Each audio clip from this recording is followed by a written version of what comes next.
أعوذ بالله من الشيطان الرجيم. بسم الله الرحمن الرحيم. الحمد لله رب العالمين، والصلاة والسلام على أشرف الأنبياء والمرسلين وعلى آله وصحبه أجمعين. Assalamualaikum warahmatullahi wabarakatuh. Bersama dengan saya Ustaz Suhaili Lajimin dalam Kirana Studio TV, dan kita sama-sama mendengarkan hari ini. Saya akan berkongsikan satu ilmu berkaitan dengan adab al-Islamiyah. InsyaAllah dia akan berguna untuk kita semua.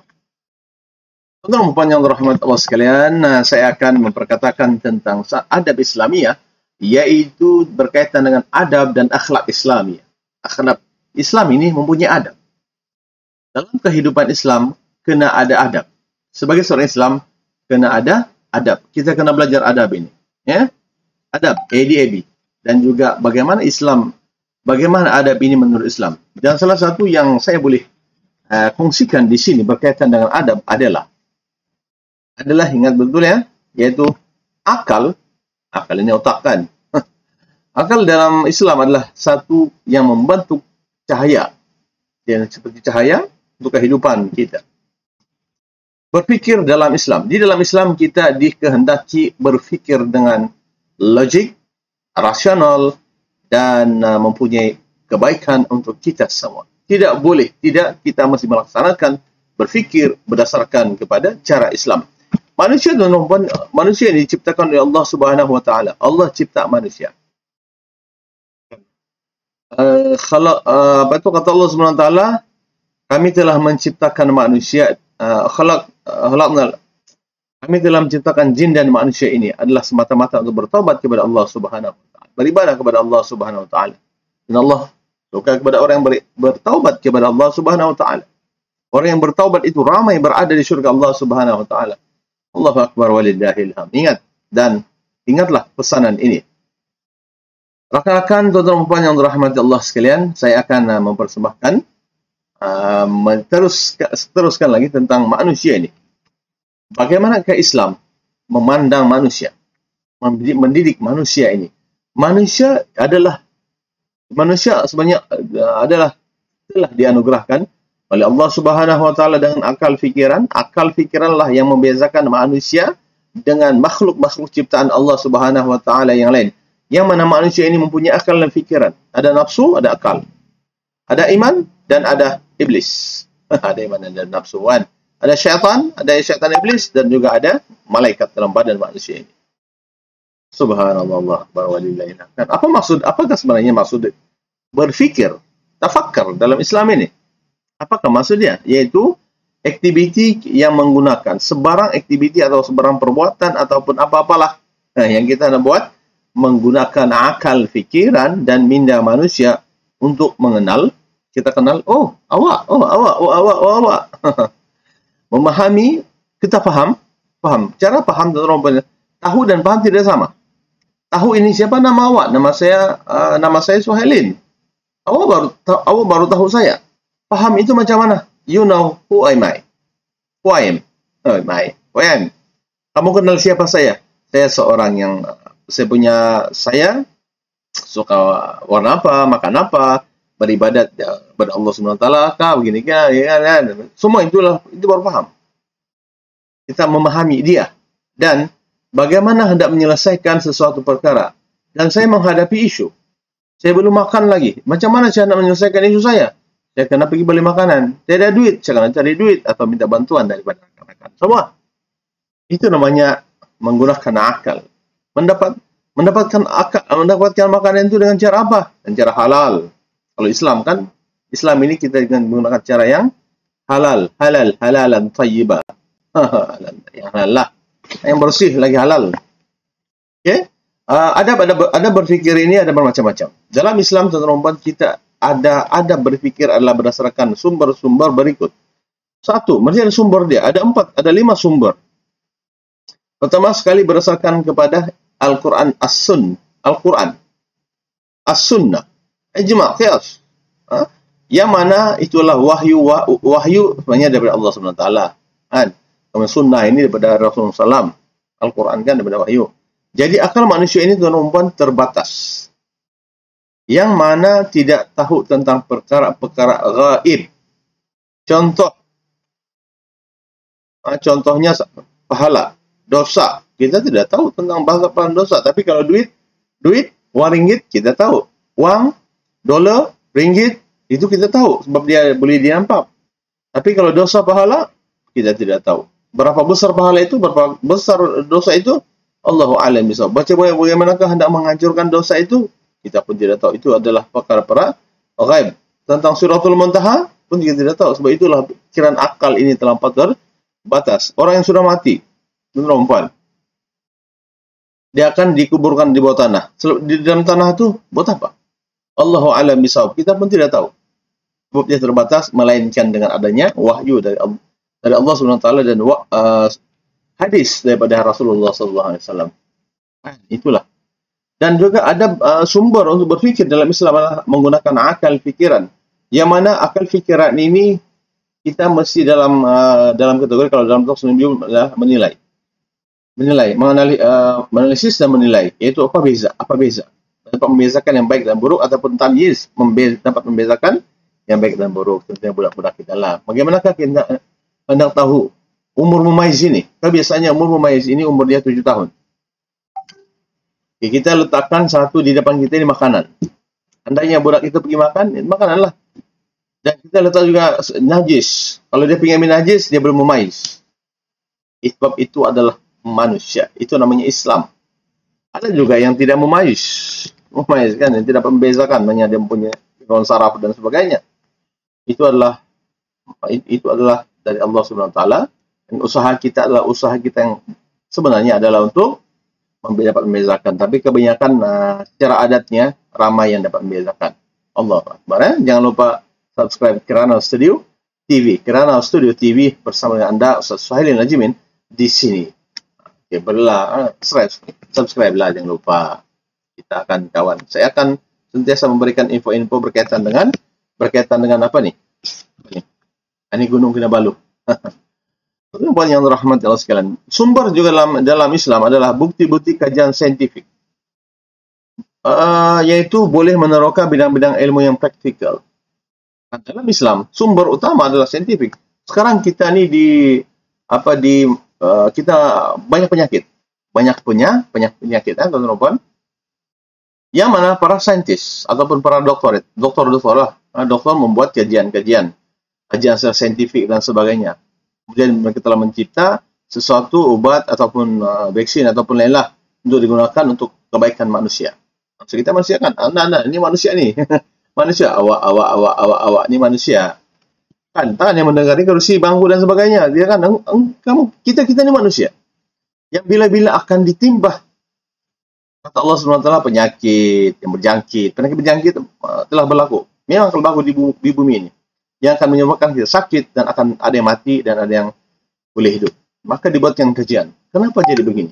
Begitu juga dengan saintis. Ataupun kajian-kajian saintis tentang tumbuhan. Kita tanam durian, tanam pisang, tanam betik, tanam dan sebagainya, ataupun cantuman-cantuman daripada buah-buahan ini, saintifik ini. Kita tidak tahu tentang saintifik ini. Tetapi Islam, itulah sumber sebenarnya dalam berfikir Islam. Contohnya, kalau kita hendak menanam durian. Durian yang paling mahal, durian musangking. Tapi ada lagi yang durian yang paling mahal. Durian hitam. Kita tidak tahu tuh. Dalam Islam, para ulama pun tidak tahu tentang durian hitam. Yang tahu adalah pakar-pakar bahagian pertanian. Allahu Akbar. Jadi Islam membenarkan. Contohnya juga tentang ilmu falak. Ilmu falak merupakan bila berlaku gempa bumi di muka bumi ini. Maka Allah Subhanahu wa taala pun dia gerakkan, maka berlaku gerakan darjah kecondongan bumi ini. Allah. Maka matahari terbit pukul berapa? Maka dia kurang.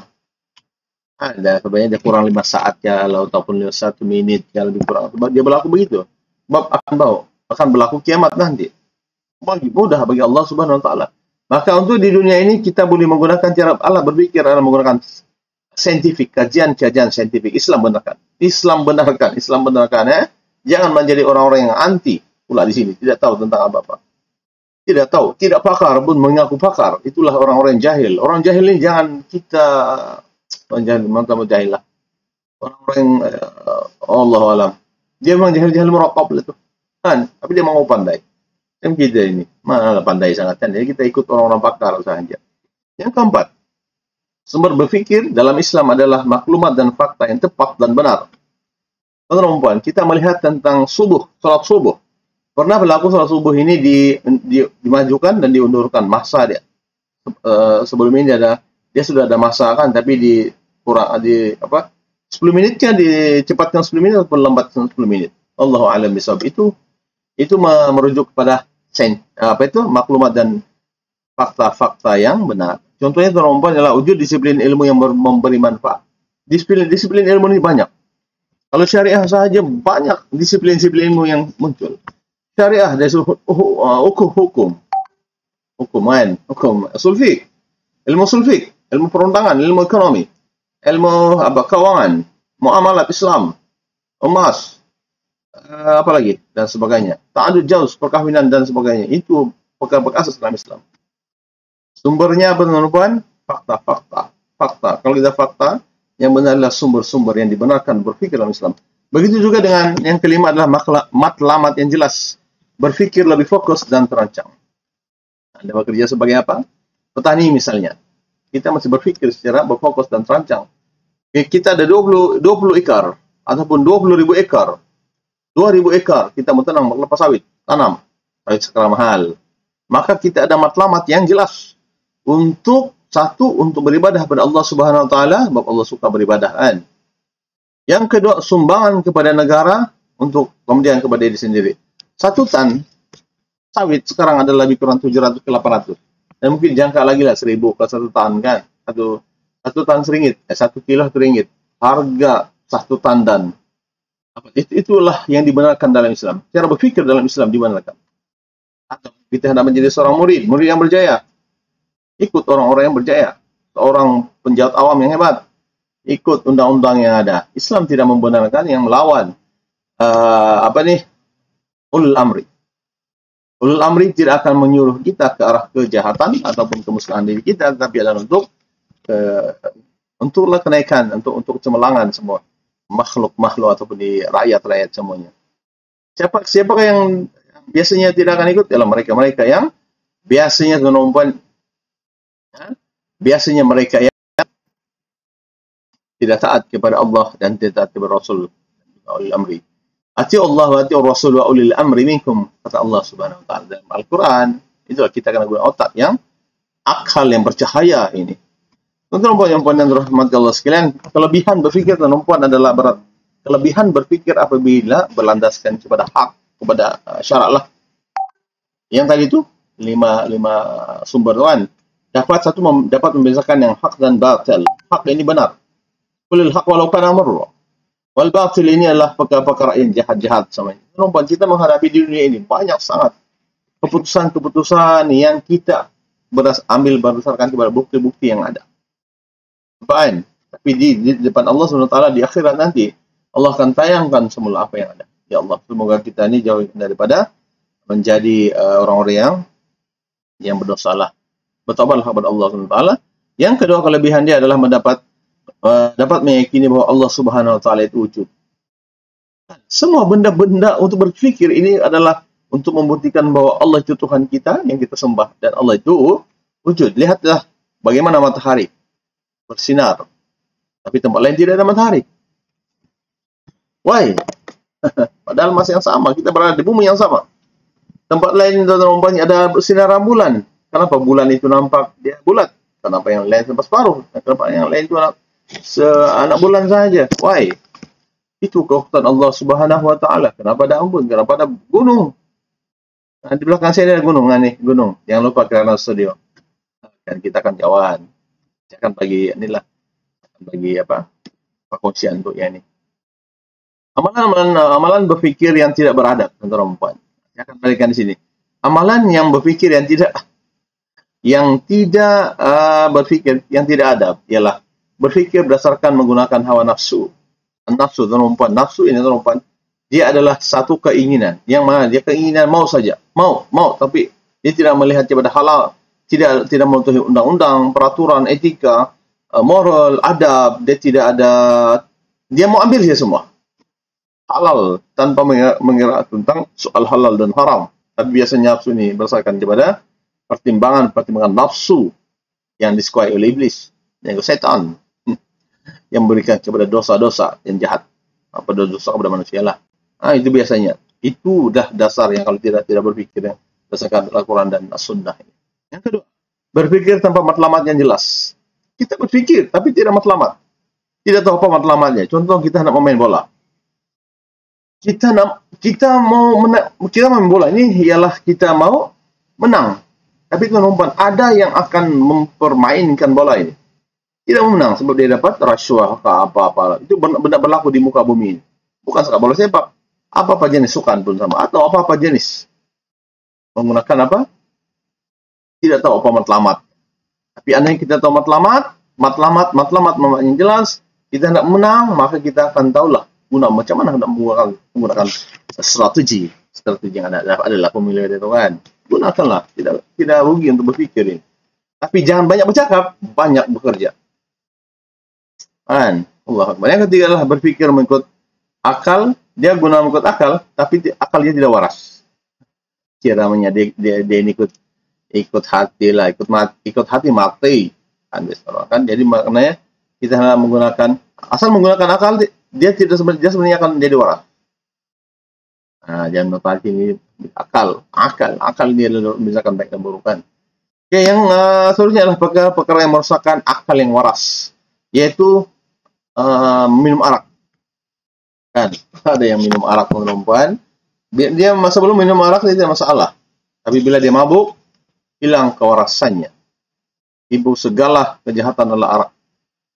Dan yang kedua, menagih dadah pun sama.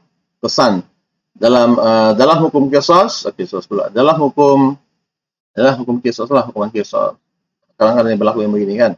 Ataupun dalam hukum qisas pula. Dalam qiyas, teman-teman, kesan arak dan dadah ini sama, memabukkan. Maka dikiaskan bahwa menagih dadah ini boleh merosakkan akal, maka haram hukumnya dalam Islam kan. Maka menagih dadah ini, dadah ini boleh jadi ubat jika dia ikut preskripsi daripada dokter. Tapi andainya diambil guna untuk suka-suka, untuk kepuasan hawa nafsu, atau dia akan merosakkan akalnya.